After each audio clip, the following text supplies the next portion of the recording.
Open ஆகி எல்லாரும் வெளியில போயிட்டாங்க. வந்துச்சு. வந்துருச்சு. சிவாய நம. ஓம் சிவாய நம. திருச்சிற்றம்பலம்.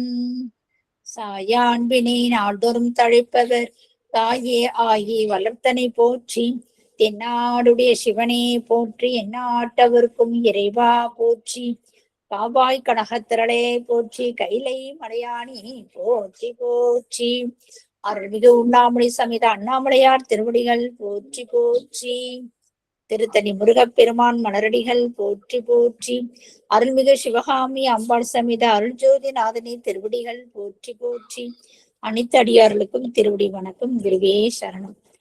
தெளிவு குருவின் திருமேனி காண்டல் தெளிவு குருவின் திருநாமம் செப்பல் தெளிவு குருவின் திருவார்த்தை கேட்டல் தெளிவு குரு ஒரு சிந்தித்தல் தானே தெளிவு குரு ஒரு சிந்தித்தல் தானே. திருச்சிற்றம்பலம். அம்மா மரகதம் அம்மா விநாயகர் பாடல் பாடுங்க. மரகதம் அம்மா. இருக்கிறம்மா, பாடுறேன். பிடியதன் உருவுமை கொளமிகு கரியதே வடி கொடுத்தனதடி வழிபடும் அவரிடர் கடிகணபதி வர அருளினன் மிகு கொடை வடிவினன் பயில் வலி வலம் இறை உரையே. சிவா திருச்சிற்றம்பலம். வடிவலம் சேர்த்து சொல்லணும். வடிவலம் உரையிறையே. உஷாமா நானூறு துதி பாடுங்கம்மா. உஷாமா. சாருமதி அம்மா பாடுங்க. திருச்சிற்றம்பலம். ஊழியர்கோன் வெப்பொழித்த உகலியர்கோன் கலல் போற்றி ஆழிமிசை கல்மிதப்பில் அணைந்த பிரான் அடி போற்றி வாழி திரு நாவலூர் வன்தொண்டர் பதம் போற்றி ஊழிமலி திருவாத ஊரர் திரு தாள் போற்றி. திருச்சிற்றம்பலம். ஐயா வாருங்கள் ஐயா, நீங்க ஆரம்பிக்கலாங்க ஐயா. திருச்சிற்றம்பலம். தில்லையம்பலம். தென்னாடுடைய சிவனே போற்றி. எந்நாட்டவர்க்கும் இறைவா போற்றி. வெற்றிவேல் முருகனுக்கு அரோகரா. சம்பந்த சரணாலயடிகள் திருவடிகள் போற்றி போற்றி. முக்கண்ணியுடன் அமர் முக்கண்ணப்பர் திருவடிகள் போற்றி போற்றி. அன்பிற்கும் பண்பிற்கும் உரிய அடியார் பெருமக்கள் அனைவருக்கும் இந்த இனிய காலை நேரத்திலே என்னுடைய அன்பார்ந்த வணக்கங்களை புலனாக்கிக் கொள்ளுகின்றேன். இன்றைக்கு 17/6/2026 மங்கள திருநாளாக மலர்ந்திருக்கின்றது. அம்மா அவர்கள் சொன்னார்கள், இன்றைக்கு திருமண வைபவம் கூடியிருக்கக்கூடிய நல் நாள்.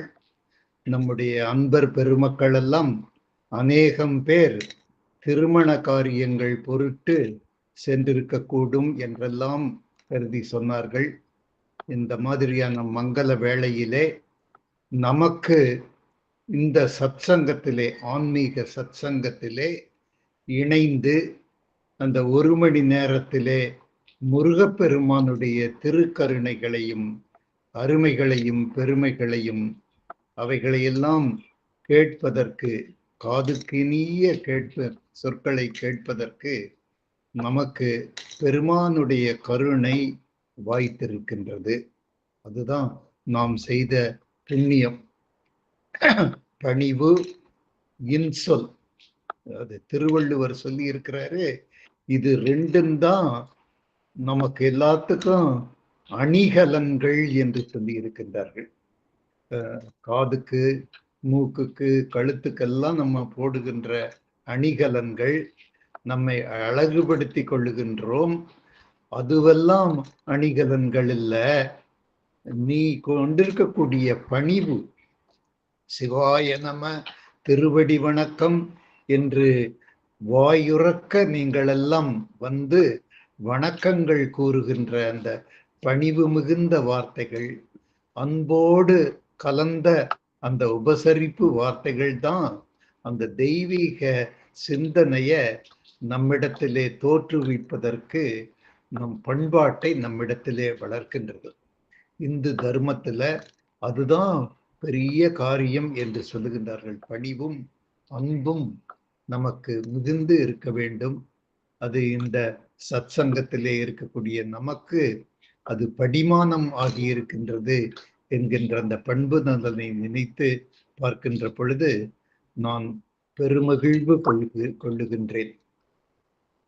கந்தர் கலிவெண்பாவை தொடர்ந்து சிந்திக்கக்கூடிய, வாரந்தோறும் சிந்திக்கக்கூடிய ஒரு பாக்கியம் நமக்கு இடைவிடாது பெருமானுடைய அருட்பெரும் கருணையினாலே அமைந்திருக்கின்றது.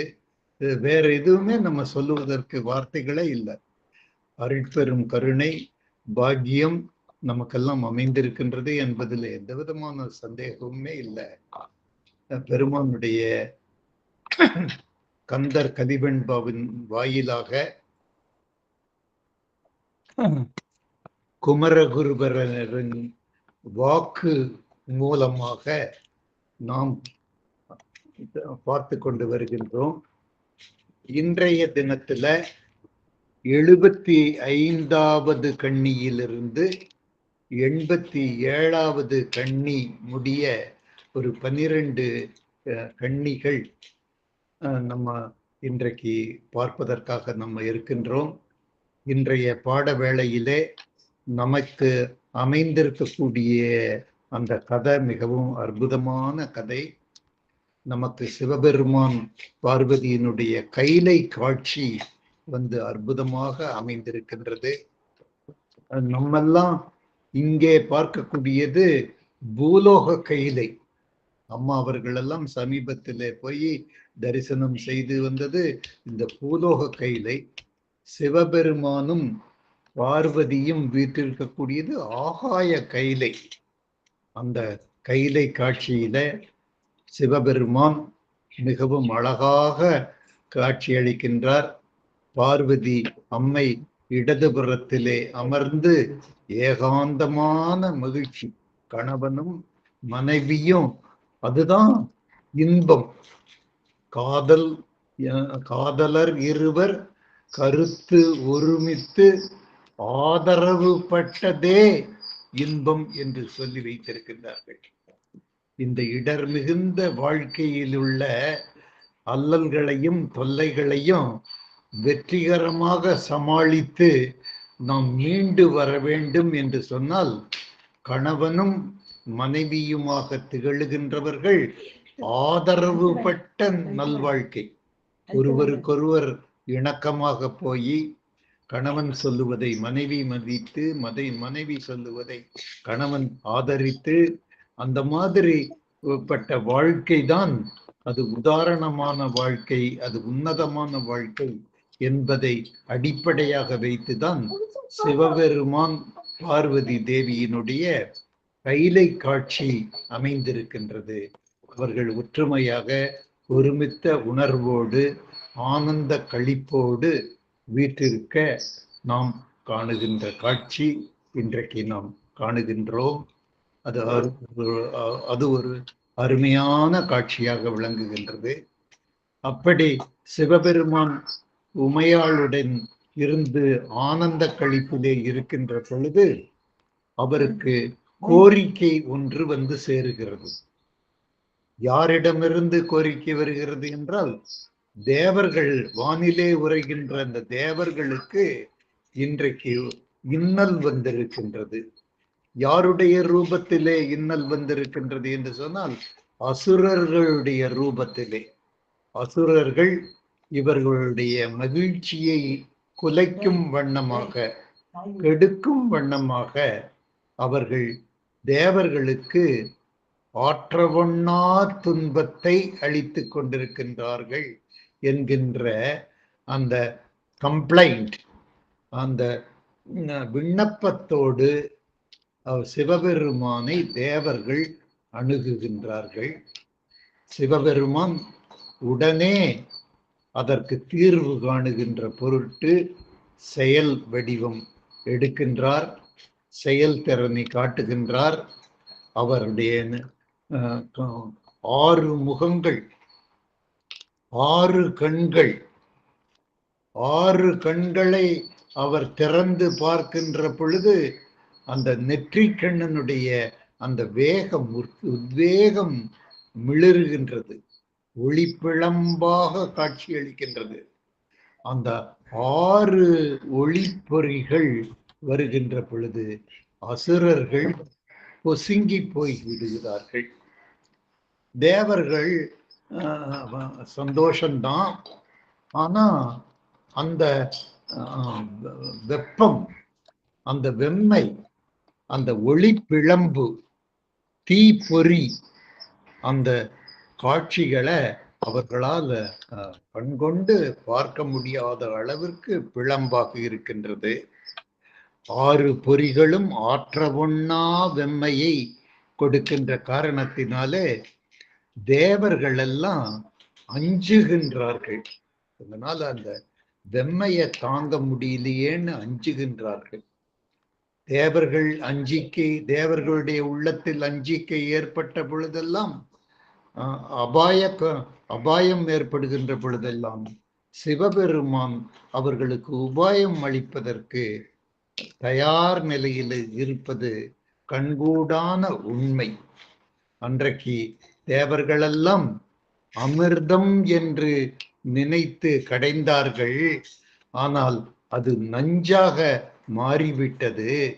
அந்த நஞ்சு வந்து விட்டதே என்று சிவபெருமானிடத்திலே அந்த தேவர்கள் முறையிட்ட பொழுது அந்த நஞ்சையே சிவபெருமான் தனக்கு ஆபத்து வந்தால் பரவாயில்லை என்று குடித்தவர் அல்லவா.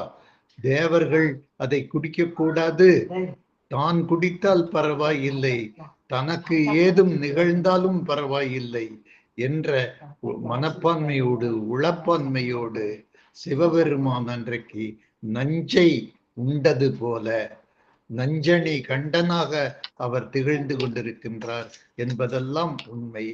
இன்றைக்கு வெப்பம் தாழ முடியாமல், வெப்பத்தை பொறுக்க முடியாமல் தேவர்கள் அஞ்சுகின்ற பொழுது பெருமான் அந்த வெப்பத்தை, அந்த வெப்ப பொறிகளை தன்னுடைய கையிலே தாங்கிக் கொள்ளுகின்றார்.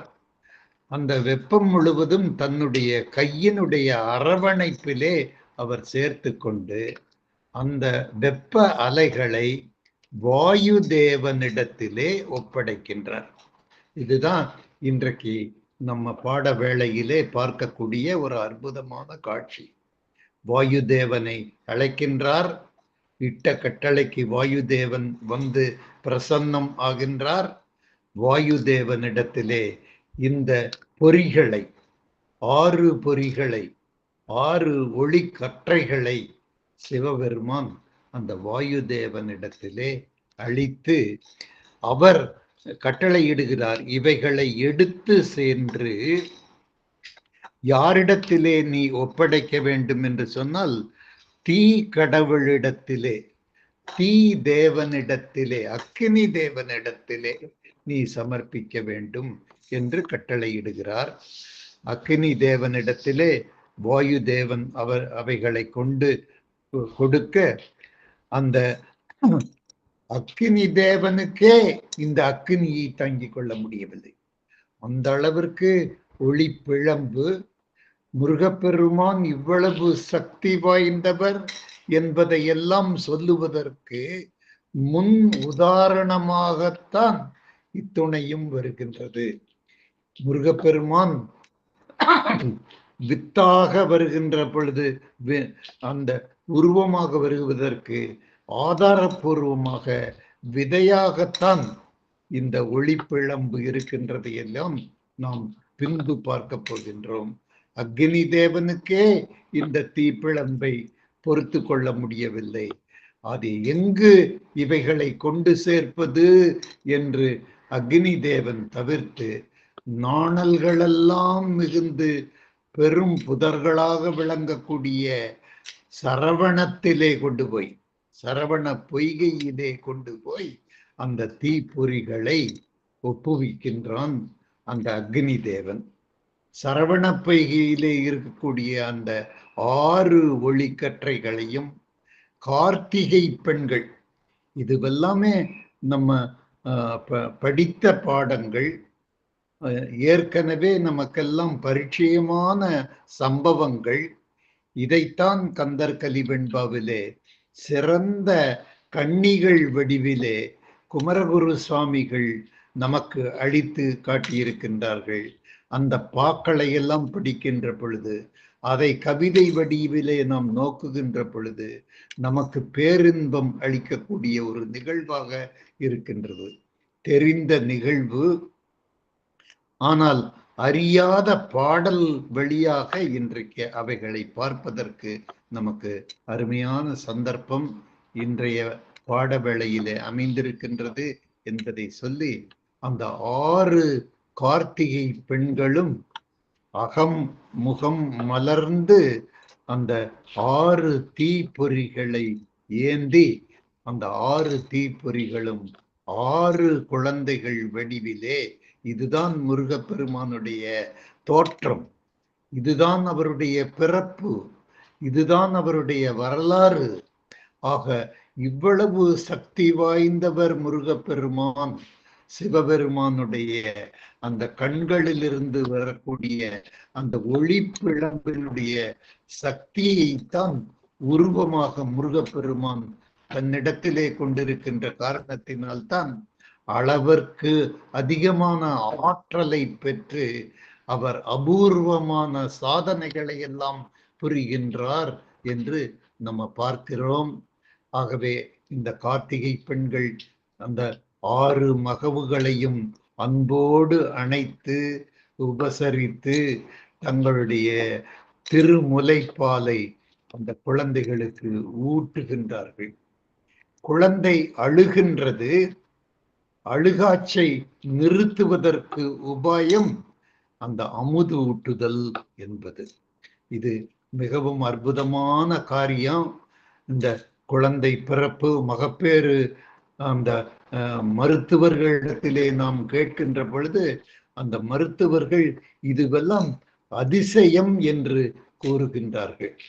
தொப்புள் கொடியினுடைய வழியாக சுவாசத்தை பெற்றிருக்கக்கூடிய அந்த குழந்தை அந்த பிறந்தவுடனே அந்த தொப்புள் கொடியிலிருந்து விடுபட்டு இதுவரைக்கும் தொப்புள் கொடி வாயிலாக சுவாசித்துக் கொண்டிருந்த குழந்தைக்கு இப்பொழுது இயல்பான மூச்சு வர வேண்டும் என்று சொன்னால் இறைவன் அந்த இடத்திலே இருந்து ஆணையிட வேண்டும்.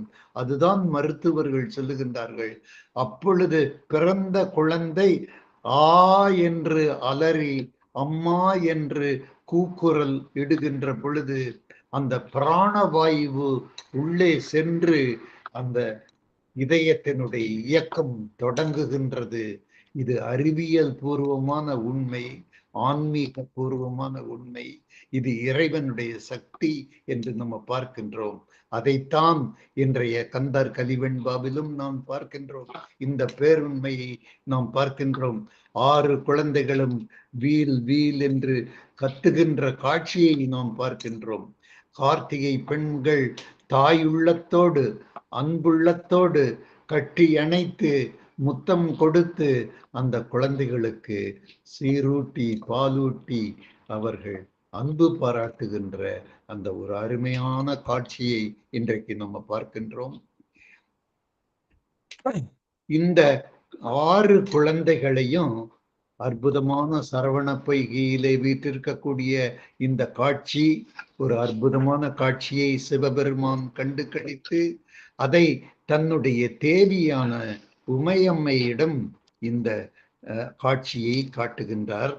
உமையம்மை அவைகளை அந்த 6 குழந்தைகளையும் தன் குழந்தைகளாக ஏற்றுக்கொண்டு தன்னுடைய கையிலே அந்த 6 குழந்தைகளையும் கட்டி பிடிக்கின்றார். ஒட்டுமொத்தமான உருவமாக வெளிப்படுகின்றது என்று நம்ம பார்க்கின்றோம். அதனால்தான் முருகப்பெருமானுக்கு கந்தன் என்று ஒரு நாமாவளி ஏற்பட்டது என்பதையும் நாம் அறிகின்றோம். உமையம்மை அந்த 6 தனித்தனி குழந்தைகளையும் ஒன்று சேர்த்து கட்டி பிடித்து அவைகளை ஓர் உருவமாக ஆக்கியதால் தான் அது கந்தன். கந்தன் என்று சொன்னால் கட்டுதல், கட்டி பிடித்தல், சேர்த்து அரவணைத்தல் என்றெல்லாம் பொருள்படுகின்றது என்பது நமக்கெல்லாம் தெரிந்த செய்தியைத்தான் இன்று நாம் விரிவாக நம்ம பார்த்து கொண்டிருக்கின்றோம். அந்த கந்தன் என்கின்ற அந்த உருவாக 6 குழந்தைகளும் பார்வதி உமையாளுடைய கைகளிலே வருகின்ற பொழுது 6 குழந்தைகளும் ஒரு வடிவம் எடுத்து முருகப்பெருமானுடைய தோற்றம் அமைகின்றது. கந்த பெருமாள் காட்சி அளிக்கின்றதை நம்ம பார்க்கின்றோம். குழந்தையை பார்த்தவுடனே அன்னைக்கு அளவில்லாத மகிழ்ச்சி. அந்த குழந்தையை பார்த்து அரவணைத்து முத்தம் கொடுத்து திரு அமுதை உமையம்மை திருஞான சம்பந்தர் பெற்றதை போல முருகப்பெருமானுக்கும் உமை அம்மை அந்த திரு அமுதை ஊட்டி அன்பு பாராட்டுகின்றார். இப்படி அவர் அன்பு பாராட்டி கொண்டிருக்கின்ற வேளையிலே பணி நிமித்தமாக வேறிடத்திற்கு சென்றிருக்கக்கூடிய சிவபெருமான் வெள்ளை வாகனத்திலே, வெள்ளை வாகனம் அப்படிங்கிறது திருமாலினுடைய வடிவம், அந்த திருமாலினுடைய வடிவமான அந்த வெள்ளை வாகனத்திலே, வெள்ளை காளையில் வடிவத்திலே சிவபெருமான் உமையம்மையை நோக்கி ஓடோடி வருகின்ற காட்சியை இன்றைக்கு இந்த பாடல் வெளிவிலே நம்ம பார்க்க போகிறோம். திருமாலாகிய வெள்ளை காளையிலே சிவன் வந்து உமையம்மையை பார்த்து உமையம்மை குழந்தையோடு இருக்கின்ற காட்சியை கண்டு கழிக்கின்றார். அந்த உமையம்மை தன்னுடைய குழந்தையை இது நம்முடைய குழந்தை என்று சிவபெருமானிடத்திலே கொடுக்கின்றார். சிவபெருமானுக்கு ஆனந்தம், அது பரமானந்தம். அதுதான் குழல் இனிது யாழ் இனிது என்று சொல்லுவார்கள். அது குழலும் யாழும் இனிமையானது அல்ல. பெற்றோர்கள் கேட்கின்ற அந்த மழலை இருக்கின்றதே, அந்த மழலைக்கு இணையான ஈடான இன்பம் இந்த உலகத்திலே எதுவுமே இல்லை என்பதை உதாரண புருஷர்களாக சிவபெருமானும் பார்வதியும் சேர்ந்து பெற்றோர்களாகிய நமக்கு நம்முடைய குழந்தைதான் இன்பம், அதுதான் நமக்கு பேரின்பம். குழந்தை இல்லாத குடும்பம் குதூகலம் இல்லாத குடும்பம், மகிழ்ச்சி இல்லாத குடும்பம் என்கின்ற அந்த செய்திகளை எல்லாம் நாம் பாடமாக பெறுவதற்கு சிவபெருமானும் பார்வதியும் உதாரண புருஷர்களாக வீற்றிருக்கின்றார்கள். இந்த காட்சிதான் சோமாஸ்கந்தர் காட்சியாக விளங்குகின்றது. சிவபெருமானும் உமையம்மையும் தன்னுடைய குழந்தையான முருகப்பெருமானோடு முருகப்பெருமானை கட்டி அணைத்து கொண்டு முத்தம் கொடுத்து கொண்டு அவர்கள் உவகையோடும் இன்பத்தோடும் ஆராதித்து கொண்டிருக்கக்கூடிய அந்த காட்சிதான் சோமாஸ்கந்த காட்சியாக நம்ம தெய்வாலயங்களிலே சென்று தரிசிக்கின்ற பொழுது நமக்கு அந்த இன்பம் ஏற்படுகின்ற அந்த நிலை. இந்த நிலையிலே இன்றைக்கு நாம் பார்க்கின்ற காட்சிகள் எல்லாம் ஆனந்த காட்சிகளாக, அருமையான காட்சிகளாக இருக்கின்றன என்று சொல்லி இறுதியாக பார்வதி தேவி மீண்டும் ஒரு சாதனை புரிகின்றார். அந்த அவர் புரிகின்ற சாதனை அவர் காலிலே அணிந்திருக்கக்கூடிய அந்த பாதரசம், அதுல 9 மணிகள் இணைக்கப்பட்டிருக்கின்றது அந்த பாதரசத்துல. அந்த 9 மணிகளும் நவமணிகள் என்று பெயர் பெறுகின்றன. அந்த 9 நவமணிகளும் 9 சப்த கன்னியர்களை குறிக்கின்றன என்பது குறியீடாக அமைந்திருக்கின்றது. அந்த 9 சப்த கன்னியர்களுக்கும் ஏற்படுகின்ற துன்பங்களை எல்லாம் போக்குகின்ற ஒரு பெருமகளாக பார்வதி தேவி உமையாள் காட்சியளிக்கின்றாள். அந்த 9 பெண்களுக்கும் அந்த 9 நவ சக்திகளுக்கும் என்னென்ன துன்பங்கள் ஏற்படுகின்றதோ, குறிப்பாக பெண்களுக்கெல்லாம் ஏற்படுகின்ற துன்பங்களிலெல்லாம் பெரிய துன்பம் எது என்று கணக்கீடு செய்திருக்கின்றார்கள் என்று சொன்னால், அவர்கள் பிரசவிக்கின்ற பொழுது அந்த பிரசவ வேதனை என்கின்றதைத்தான் பெரும் துன்பமாக காட்சிப்படுத்தி இருக்கின்றார்கள், கணக்கீடு செய்திருக்கின்றார்கள் ஆராய்ச்சியாளர்கள். பெண்கள் படுகின்ற அந்த வேதனை அது பெரிய வேதனை.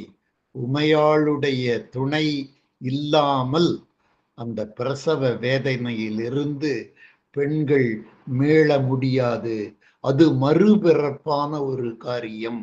அந்த மறுபிறப்பிலிருந்து அவர்கள் உயிர் பெற்று ஓய்வு பெற்று மீண்டும் மகிழ்ச்சியான வாழ்க்கையை தொடங்குவதற்கு பார்வதி தேவியே சாட்சியாக இருக்கின்றார்கள் என்கின்ற இந்த காட்சியை எல்லாம், இந்த அருமையான செய்திகளை எல்லாம், இந்த நுட்பங்களை எல்லாம் இன்றைய பாட வேளையிலே நம் தெரிந்து கொள்வதற்கு சிறப்பான வாய்ப்பு அமைந்திருக்கின்றது என்பதை தொகுப்பாக கூறுவதற்கு எனக்கு வாய்ப்பு அமைந்தது என்று உங்களிடத்திலே கூறிக்கொண்டு, இந்த கந்தர் கலிவெண்பா எவ்வளவு சிறப்பு பெற்ற ஒரு பாடல். அத இந்த கந்தர், இந்த கதையெல்லாம் நம்மளுக்கு தெரிஞ்ச கதை தான். இந்த இதையெல்லாம் நம்ம பல மேடைகள்ல பல அறிஞர்கள் வாயிலாக புத்தகங்கள் வாயிலாக இந்த செய்திகளை எல்லாம் நம்ம பல்லாற்றானும் நம்முடைய அனுபவத்துல ஆன்மீகத்திலே தொடர்புடைய நமக்கு இவைகளெல்லாம் தெரிந்த செய்திகள் தான். ஆனால் கந்தர் கலிவெண்பா வாயிலாக குமரகுருபரருடைய நாவிலே வந்த சொற்கள் வழியாக பார்ப்பதுதான் சிறப்பான ஒரு அனுபவமாக நமக்கு இருக்கின்றது என்பதை சொல்லி, அந்த முருகப்பெருமானுடைய தோற்றத்தை 75வது கண்ணியில நம்ம பார்க்கிறோம். பூங்கையிலை வெற்பில் புனை மலர் பூயம் கோதையிட பாங்குறையும் முக்கட்பரம் ஜோதி. சிவபெருமான் எப்படி இருக்கிறார்? எங்கிருக்கிறார்? அவர் பரஞ்சோதியாக இருக்கின்றார். பாங்கு உரைக்கின்ற வண்ணம் இருக்கின்றார். இடப்பாகத்திலே தேவியை அணைத்து கொண்டிருக்கின்றார்.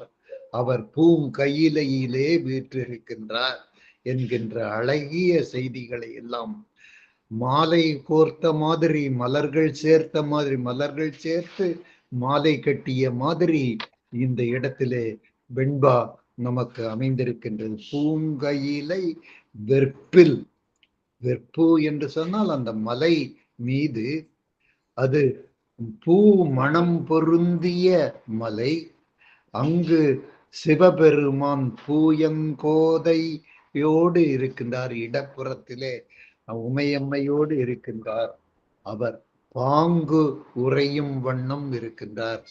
சிவபெருமான் பார்வதி தேவியோடு அன்பொழுக பேசிக்கொண்டும் இல்லற சுகத்தை அனுபவித்துக் கொண்டும் இருக்கின்ற முக்கண் பரம் சோதியாக அவர் விளங்குகின்றார் என்று பார்க்கின்றோம். அப்படி இருக்கின்ற ஒரு நாளில் பல நாள் அவர்கள் இப்படித்தான் இருக்கின்றார்கள்.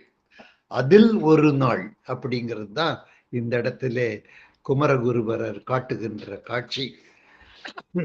பல நாள் இந்த தம்பதியினர் இன்பமே எந்நாளும் துன்பம் இல்லை அப்படிங்கிறதுக்கு சிவபெருமானும் பார்வதி தேவியுமே உதாரணம். நம்முடைய இல்லற வாழ்க்கை, நாமெல்லாம் வாழ்ந்து கொண்டிருக்கின்ற வாழ்க்கையும் இதே மாதிரி தான் இருக்க வேண்டும். சிவபெருமான் பார்வதியுடைய வாழ்க்கை போலத்தான் மானுடர்களாகிய நம்முடைய வாழ்க்கையும் இருக்க வேண்டும் என்பதுதான் இந்த இடத்திலே குறியீடாக அமைகின்றது என்று சொல்லி, இப்படி இருக்கக்கூடிய இந்த இன்பத் தம்பதி, இந்த தெய்வீக தம்பதிகளுக்கு ஒரு நாள் ஒரு நிகழ்ச்சி நடைபெறுகின்றது என்று பார்க்கின்றோம். ஆங்கு ஒரு நாள் வெந்தவர்க்கு ஆற்றாத விண்ணோர். வெந்தவர்கள் அப்படின்னு சொன்னா இந்த இடத்துல யாருன்னா வெந்து போனவர்கள், சபிக்கப்பட்டவர்கள். இதெல்லாம் சபிக்கப்பட்டவர்கள், அசுரர்கள். அவர்கள் என்றைக்குமே நரக வேதனையிலே உழன்று கொண்டிருக்கக்கூடிய அந்த நரக ஜென்மங்கள். அவைகளுக்கு போட்டி, அவைகளுக்கு பொறாமை. யாரை பார்த்து பொறாமை? நாங்கள் துன்பத்தில் இருக்கின்றோம், தேவர்கள் இன்பம் அனுபவித்துக் கொண்டிருக்கின்றார்களே, இதை நாங்க சகித்து கொள்ளுவோமா, பொறுத்து கொள்ளுவோமா, பார்த்து கொண்டா இருப்போம், விடமாட்டோம் என்று கங்கணம் கட்டி கொண்டு நாளொரு மேனியும் பொழுதொரு வண்ணமுமாக அவர்கள் வந்து துன்பம் விளைவிக்கின்றார்கள். துன்பத்தை சகிக்க முடியா அளவுக்குத்தான் சகிக்க முடியும், பொறுத்து கொள்ற அளவுக்கு தான் பொறுத்து கொள்ள முடியும். தேவர்களால் பொறுக்க முடியவில்லை. ஆற்றாத, வெந்தவர்க்கு ஆற்றாத விண்ணோர், அந்த தேவர்கள் எல்லாம் பொறுக்க முடியவில்லை. ஆகவே அவர்கள் முறையீடு செய்கின்றார்கள். முறைன்னா பெருமானிடத்திலே இந்த அநியாயத்தை தட்டி கேட்பதற்கு வாருங்கள், எங்களுக்கு அன்பு கரம் நீட்டுங்கள், எங்கள் வேதனையை போக்குங்கள் என்று சிவபெருமானிடத்திலே முறையீடு செய்கின்றார்கள். சிவபெருமான் இறங்கி உடனே அவர் இரக்கம் காட்டுகின்றார், அன்பு செலுத்துகின்றார். அவர் எப்படி வருகிறார்? 5 முகத்தோடு அதோமுகளம் தந்து திருமுகங்கள் ஆறாகி. முதலில் 5 முகம், கீழ் நோக்கி இருக்கக்கூடிய முகம் ஒன்று, அது சேர்த்து 6வது முகமாக ஆகி, அந்த 6 முகத்திலிருந்தும் விளங்குகின்ற கண்கள் 12 அது 6ஆக ஒருமித்து அந்த 6 கண்கள் வழியாக செந்தணல், செந்தளர்கண், அழல் அப்படின்னு சொன்னோம்னா தீயினுடைய வெப்பம் மிகுந்த கண்களை அவர் 6ம் ஒருமுகமாய் தீப்பொறியாய் செலுத்த, உயிப்ப என்று சொன்னால் அவைகளை எல்லாம் செலுத்துகின்றார், தீப்பொறியாக செலுத்துகின்றார். 6 கண்கள் வழியாக வருகின்ற 6 பொறிகளும் ஒருமித்த வெப்பமாக ஆக்கி அசுரர்களை பொசுக்குகின்ற வண்ணம் ஆகின்றது. தொடர்ந்து நாம் சிந்திக்கின்ற பொழுது, விரிபுவனம் எங்கும் பறக்க இமையோர் கண்டு அஞ்சுதலும். புவனங்கள், இந்த தீப்பொறி புவனங்கள், பூமி முழுவதும் உலகம் முழுவதும் பறந்து அந்த வெப்பம் பரவுகின்ற பொழுது அந்த இமையோர்களுக்கு ஒரு அஞ்சிக்கை ஏற்படுகின்றது. இமையோர் கண்டு அஞ்சுதலும் பொங்கு தளர்பிளம்பை பொற்கரத்தால். இமையோர்கள் அஞ்சுகிறார்கள், இமையோர்கள் பயப்படுகிறார்கள். தேவர்கள் இந்த தீப்பொறியினாலே என்ன விளைவு ஏற்பட்டு விடுமோ என்று அவர்கள் அஞ்சுகின்ற பொழுதெல்லாம் தஞ்சம் கொடுக்கின்ற அந்த பெருமான் தான் சிவபெருமான். உனக்கு ஆபத்து என்று நீ அபயக்குரல் விடுக்கின்ற பொழுது உன்னை காப்பாற்றுவதற்கு வருகின்றேன் என்று முன்கை எடுத்து வருபவர் தான் சிவபெருமான். தேவர்கள் அஞ்சுகிறார்கள். உடனே சிவபெருமான் அன்றைக்கு தேவர்கள் வந்து பயத்தோடு நஞ்சை கொண்டு வந்து வெப்பம் தாங்க முடியவில்லை என்று சொன்ன பொழுது நஞ்சை விழுங்கினாரே சிவபெருமான். அதை போலத்தான் இன்றும் தன்னுடைய பொற்கரத்தால் அந்த பிளம்பை ஏந்தி கொள்ளுகின்றார் என்கின்ற காட்சியை இன்றைக்கு நாம் பார்க்கின்றோம். இமையோர்கள் அஞ்சுகிறார்கள். பொங்கு தளர் பிளம்பாக அது இருக்கின்றது.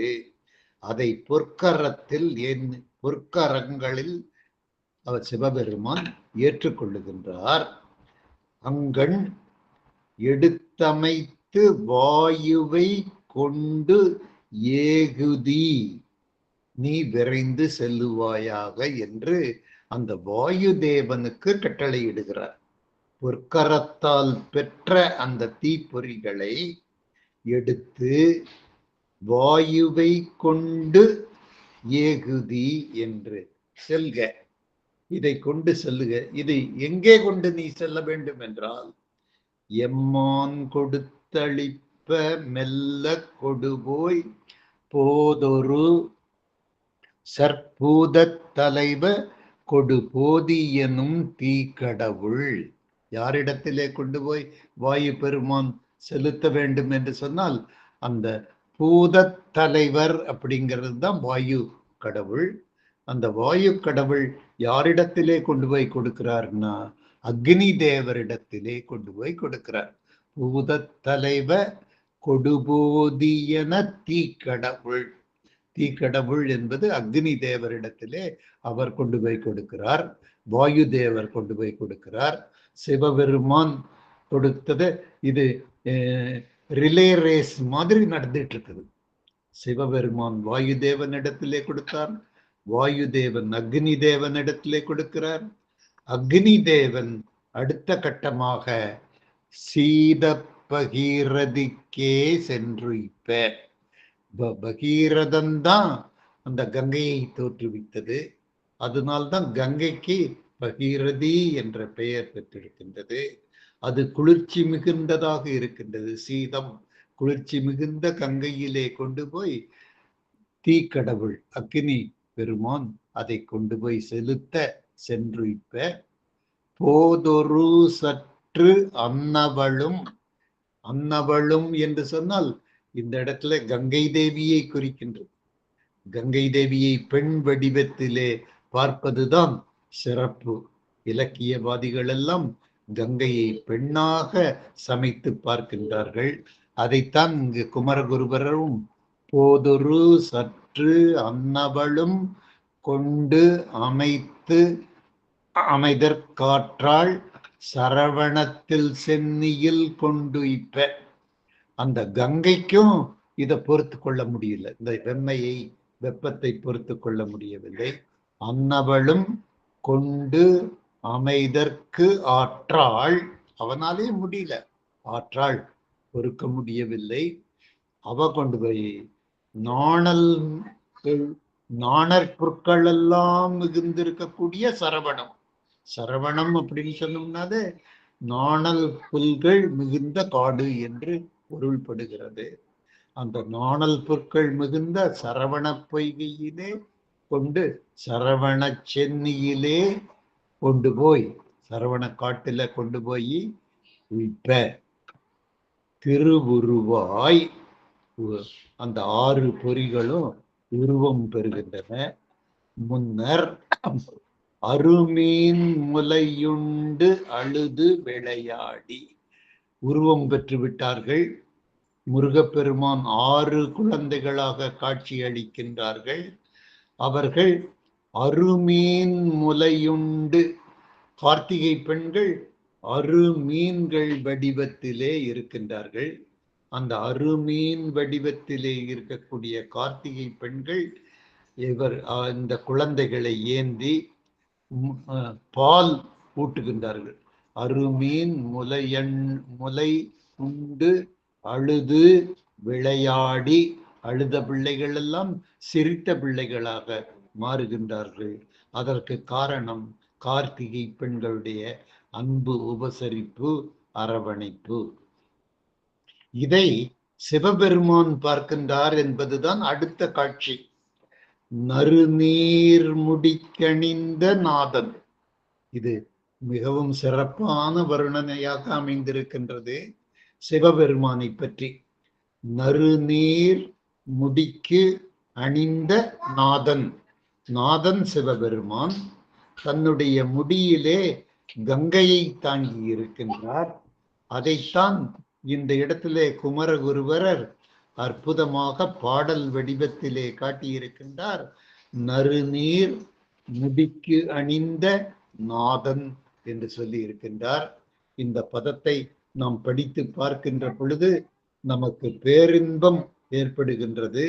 நறுநீர் முடிக்கணிந்த நாதன் இந்த அருங்காட்சியை காணுகின்றார். குறுமுறுவல் கண்ணியோடும் சென்று, குறுமுறுவல் கன்னி யாரு? பார்வதி தேவி. சிவபெருமான் 6 குழந்தைகள் தோன்றுவதற்கு காரணமாக விளங்கினார். அவருடைய தீ பொறியிலிருந்துதான் இந்த 6 குழந்தைகள் சரவணத்துக்கு வருகின்ற பொழுது 6 குழந்தைகளாக பரிமளித்தன. 6 குழந்தைகளையும் முதலில் ஏந்துவதற்கு பாக்கியம் பெற்றவர்கள் 6 கார்த்திகை பெண்கள். 6 கார்த்திகை பெண்கள், 6 முருகப்பெருமான் அறுமுகம் கொண்டவர். அந்த அறுமுகம் கொண்ட அந்த குழந்தைகளை இவர் சிவபெருமான் இப்பொழுது கண்ணுற்று அதை யாரிடத்திலே காட்டுகின்றார் என்று சொன்னால், நறுநீர் முடிக்கணிந்த நாதன் குறுமுறுவல் கன்னிவோடு சென்று. குறுமுறுவல் என்று சொன்னால் புன்னகை தவழ்ந்த முகத்தோடு விளங்குகின்ற பார்வதி தேவியாகிய கன்னியிடத்திலே, மனைவியிடத்திலே, தன்னுடைய இல்லாளிடத்திலே சென்று அவகற்கு காதல் உருவம், காதலுரு காட்டுதலும் அன்னவள் கண்டு அவ்வுருவம் ஆறினையும் தன்னிரண்டு கையால் எடுத்து அணைத்து கந்தனென பேர் புனைந்து மெய்யாரும் ஒன்றாக மேவுத்து என்கின்ற இந்த பாடலை நாம் படிக்கின்ற பொழுது அற்புதமான பாடலாக கந்தர் கலிவெண்பா பாடல் அமைந்திருக்கின்றது. காதல் உரு காட்டுதலும் அன்னவள் கண்டு அவ் உருவம் ஆறினையும் தன் 2 கையால் எடுத்து அணைத்து கந்தன் என பேர் புனைந்து மெய்யாரும் ஒன்றாக மேபுவித்து என்று முதல்ல முருகப்பெருமானுக்கு பெயர் சூட்டியதே தேவிதான், பார்வதி தேவிதான்.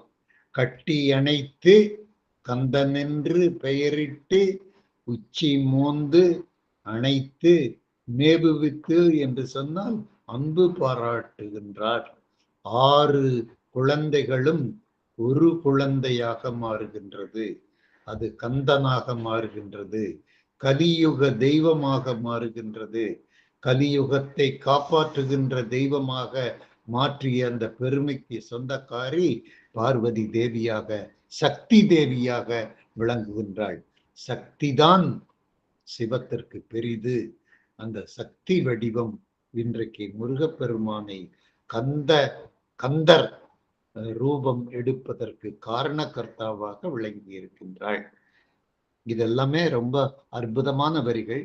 காதலுரு காட்டுதலும் அன்னவள் கண்டு அவ்வுருவம் ஆறினையும் தன் 2 கையால் எடுத்து அணைத்து கந்தன் என பேர் புனைந்து மெய்யாரும் ஒன்றாக மேவுவித்து என்று அந்த 6 திரு உருவங்கள் கார்த்திகை பெண்களிடத்திலிருந்து பெற்ற அந்த 6 உருவங்கள் அம்மையினுடைய 2 கைகளுடைய அணைப்பிற்கு கட்டுப்பட்டவுடனே அது கந்தனாகிறது. அது கந்தப்பெருமானாக காட்சியளிக்கின்றது. முருகப்பெருமானுடைய தோற்றம் இங்கு மிக அற்புதமாக நிகழ்ந்திருக்கின்றது என்பதை பார்க்கின்றோம்.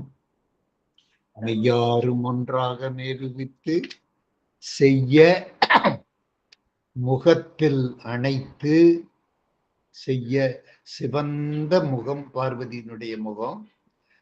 முகத்துல வச்சு அணைத்து சொல்லடா வாய் திறந்து அம்மா என்று துன்பமே மறந்து விட்டேன் உன்னால் என்று அந்த குழந்தையை, கந்த குழந்தையை, முருக குழந்தையை முகத்தில் அணைத்து உச்சி மோந்து முலைப்பால் தந்து அகத்துண் மகிழ் பூத்து அளித்து, அந்த தாய்க்கு பேரின்பம் அளிக்கக்கூடியது எல்லாம் அந்த பிரசவ வேதனையில எவ்வளவு துன்பப்பட்டாலும் ஆற்ற ஒண்ணா வேதனையை அனுபவித்து ஐயோ ஐயோ என்று கதறி பெண்கள் அந்த பிரசவம் முடிந்தவுடனே அந்த குழந்தையை பார்க்கின்ற பொழுது தாங்கள் பட்ட துன்பங்கள் எல்லாம் பகலவனை கண்ட பனி எப்படி மறைந்து போகிறதோ அதை போல அன்னையர்கள் படுகின்ற வேதனை எல்லாம்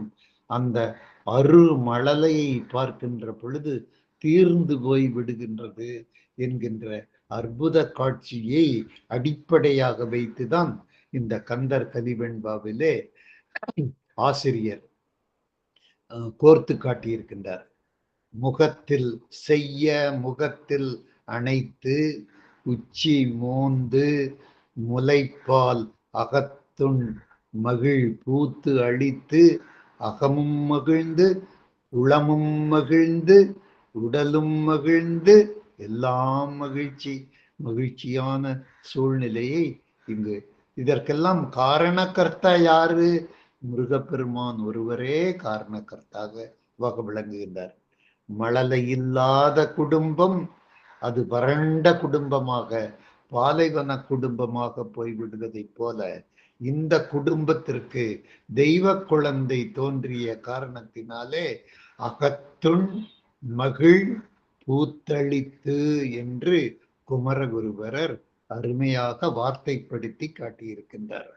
பெற்றோர்கள் மழலையை பார்த்து பெறுகின்ற அந்த இன்பம் அது புற இன்பம் இல்லை, அதை வார்த்தையினாலே வர்ணிக்க முடியாது என்பதையெல்லாம்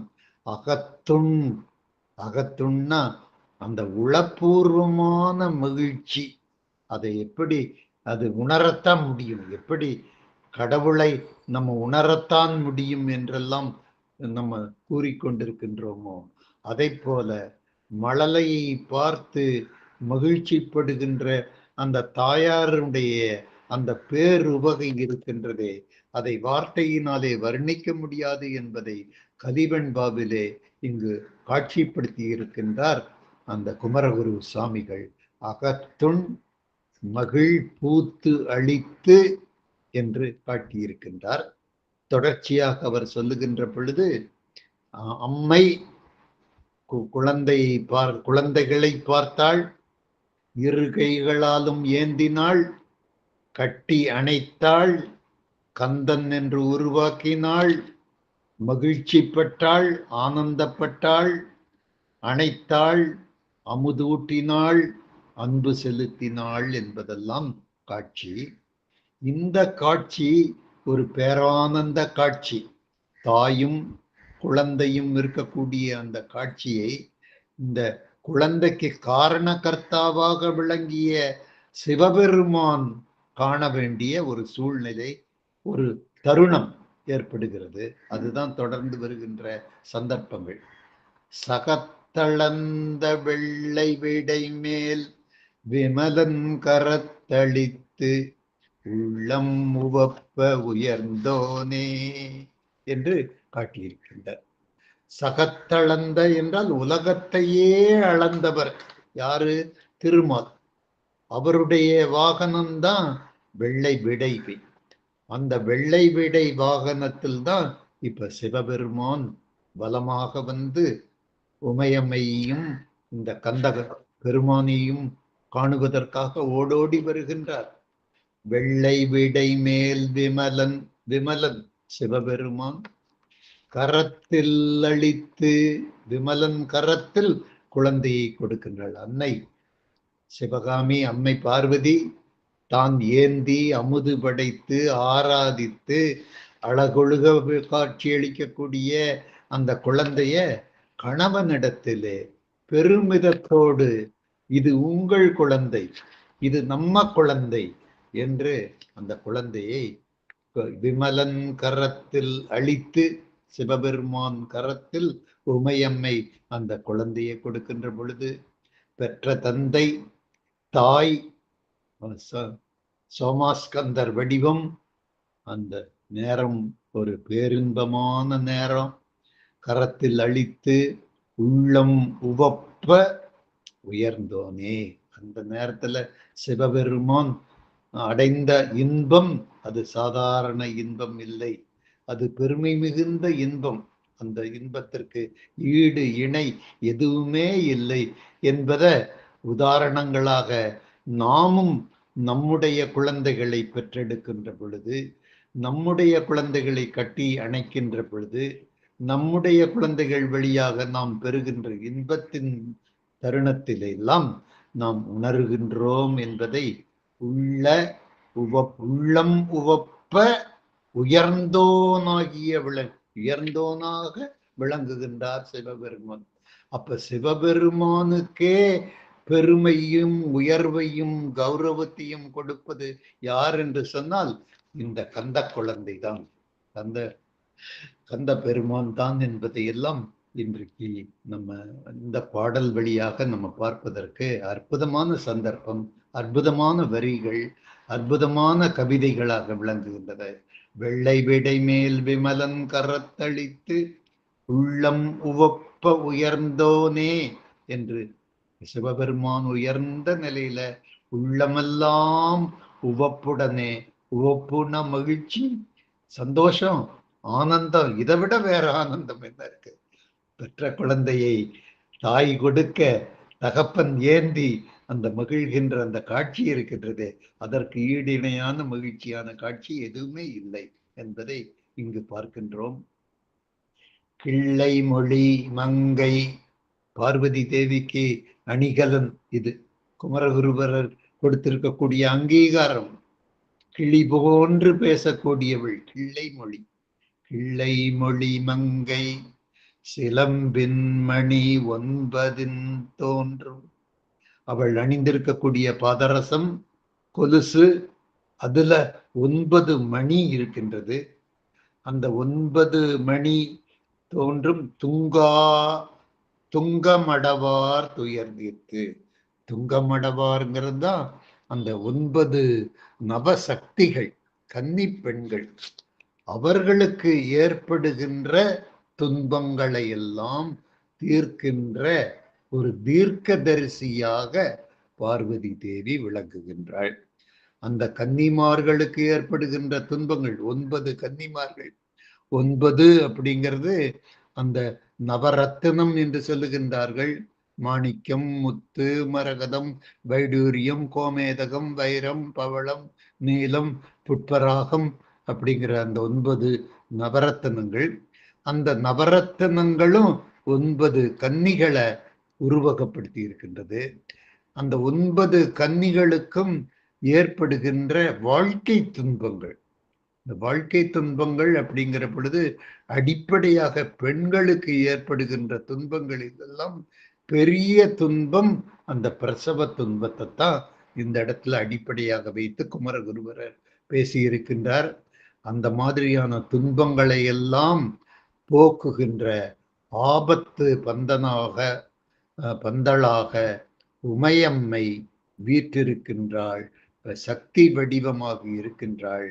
அந்த 9 கன்னிகளுக்கு தீர்த்த அந்த குறைபாட்டை போல உலகத்தில் உள்ள கன்னிகளுக்கெல்லாம் ஆதரவும் அன்பும் கொடுப்பதற்கு உமையம்மை தன்னுடைய அன்பு கணவனுடைய கரங்கள் பற்றி தன்னுடைய குழந்தை வடிவத்திலே இருக்கக்கூடிய கந்த பெருமானுடைய துணையோடு நம்மையெல்லாம் காப்பாற்றுவாள், நாம் எல்லாம் அன்போடு மகிழ்ச்சியோடு வாழுவதற்கு நமக்கு அச்சாரம் உமையம்மை கொடுத்திருக்கின்றாள் என்கின்ற வரலாற்றை எல்லாம் இன்றைக்கு நாம் சிந்திப்பதற்கு மிக அற்புதமான பாடவேளை அமைந்தது.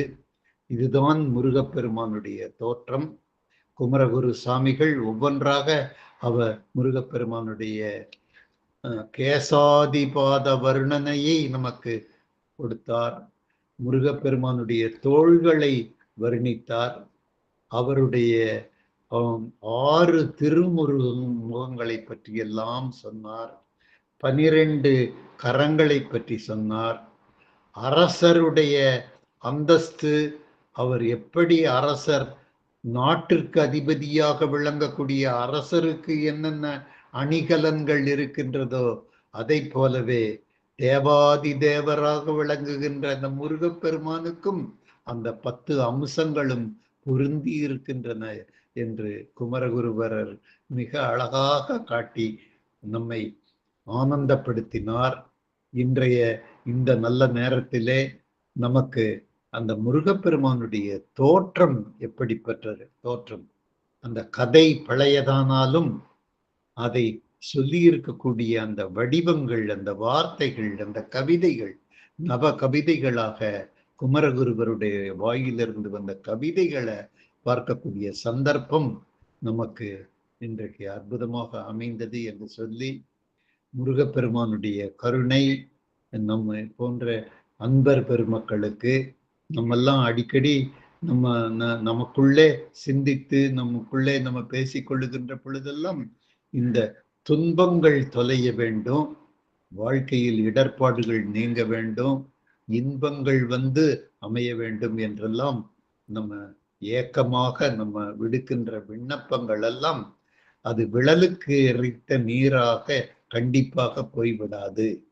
முருகப்பெருமானே துணை என்று நம்பினால் நம்பினவர்களை அவர் கைவிடவே மாட்டார் என்பதற்கு நமக்கு ஏற்படுகின்ற அந்த வாழ்க்கையிலே ஏற்படுகின்ற அனுபவங்களே சாட்சியாக விளங்குகின்றன. நம்ம வாழ்க்கையிலேயே நமக்கு அன்றாடம் ஏற்படுகின்ற அனுபவங்கள், கோவையிலிருந்து பயணமாகி சென்னைக்கு வந்து சேர்ந்திருக்கின்றேன். உங்களுக்கெல்லாம் சென்னை வணக்கம் சொல்லுகின்ற அந்த பாக்கியத்தை நான் இப்பொழுது பெற்றிருக்கின்றேன். அந்த சென்னை பயணத்தின் போது ஏற்பட்ட அனுபவம் கூட எனக்கு முருகப்பெருமானுடைய திருக்கருணையாகத்தான் படுகின்றது. இப்படித்தான் நம்ம எடுத்துக்கொள்ள வேண்டும். முருகப்பெருமானுடைய கருணை எல்லாம் இந்த மாதிரி வடிவத்தில் தான் வரும். அந்த ரயில்ல வருகின்ற பொழுது 3 பெர்த்துகள் இருப்பது நமக்கு தெரியும். கீழ் பெர்த்து, நடு பெர்த்து, அந்த உயர்ந்த பெர்த்து, அப்பர் பெர்த்து அப்படின்னு 3 இருக்குது. எனக்கும் அவங்களுக்கும் துணைவியாருக்கும் நடு பெர்த்துக்கும் உயர்ந்த பெர்த்துக்கும் ரயில்வேல அலாட்மெண்ட் கொடுத்து வைத்திருந்தார்கள். உயர்ந்த பெர்த்துக்கு ஏறுவதற்கு எனக்கு கடினம், நடு பெர்த்துல ஏறுவதற்கு அம்மையாருக்கு கடினம். இதை எப்படி நம்ம சால்வ் பண்றது, தீர்ப்பது என்று யோசனையோடு 2 பேரும் உட்கார்ந்து கொண்டிருக்கின்ற பொழுது எதிர் சீட்டுல உட்கார்ந்து இருக்கிறவர் சொல்றாரு, எனக்கு வெர்டிகோ நோய்ங்கிறார். வெர்டிகோ நோயின்னா ஒண்ணும் இல்லாமையே தலை சுத்த ஆரம்பிச்சிடும். அதான் மருத்துவர்கள் அதை வெர்டிகோ என்று சொல்லுகிறார்கள். அவரு எனக்கு வெர்டிகோங்க, அதனால இந்த நடு பெர்த்துக்கு போறதுன்னா எனக்கு கொஞ்சம் அச்சமா இருக்குது. ஆனா என்னை விட தாழ்ந்த நிலையில என்னை விட கஷ்டத்தை அனுபவித்து கொண்டிருப்பார்கள் போல் இருக்குது உங்க துணைவியாரு. ஆகவே நான் நடு பெர்த்துக்கு போயிடுறேன், அவங்க கீழ் பெர்த்துக்கு போய் இருக்கட்டும்னு சொன்ன அந்த ஒரு வார்த்தை எனக்கு முருகப்பெருமானே அந்த இடத்துல தோன்றுன மாதிரிதான் எனக்கு தெரிஞ்சுது. சற்று நேரத்துக்கு பின்பு இன்னொருத்தர் வந்தார், டிடிஆர். இந்த பெர்த்துக்கு வரக்கூடியவர் சுப்பிரமணியன், அவர் எங்கேயோ காணோம் அப்படின்னு சொல்லிட்டு போனாரு. கொஞ்ச நேரத்துக்கு பின்னாடி அந்த சுப்பிரமணியம் வந்தாரு. சுப்பிரமணியம் வந்து என்னை மேலையும் கீழையும் பார்த்தாரு. என்னை விட நீங்க வயசானவர் போல் தெரியுது, நான் மேல போயிடுறேன், நீங்க கீழே இருந்துக்குங்க என்று சுப்பிரமணியம் சொன்ன அந்த நிகழ்வு, அது எல்லாம் பார்க்கின்ற பொழுதுதான் முருகப்பெருமானுக்கு இந்த மாதிரியான தருணங்களில் தான் நமக்கு உதவுகின்றார், உற்றவராக விளங்குகின்றார் என்கின்ற நிகழ்வுகளை எல்லாம் வாழ்க்கையில நம்ம அனுபவத்துல உழன்று கொண்டிருக்கக்கூடிய அந்த சகலர்களாகிய நாம் உணர்ந்து கொள்ள வேண்டும். முருகப்பெருமான் கருணை புரிவார் அப்படின்னு சொன்னோம்னா, இந்த மாதிரி நமக்கு துன்பங்கள் நேருகின்ற பொழுது, துயரங்கள் வருகின்ற பொழுதெல்லாம் நமக்கு அந்த பெரிய புயல் காற்றாக இருக்கக்கூடிய அந்த துன்பங்கள் மெல்லிய பூங்காற்றாக மாறுவதற்கு பெருமான் கருணை புரி